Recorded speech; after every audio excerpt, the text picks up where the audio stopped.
أعوذ بالله من الشيطان الرجيم. بسم الله الرحمن الرحيم.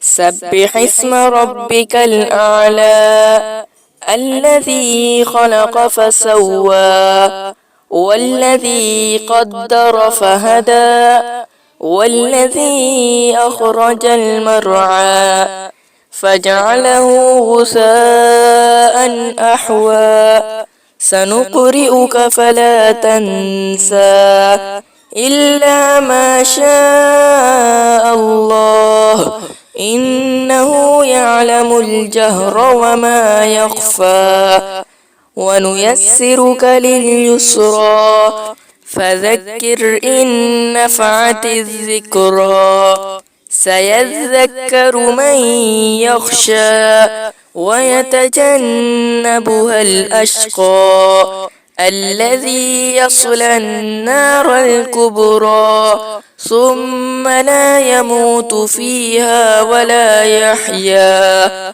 قد أفلح من تزكى وذكر اسم ربه فصلى بل تؤثرون الحياة الدنيا والآخرة خير وأبقى إن هذا لفي الصحف الأولى صحف إبراهيم وموسى صدق الله العظيم.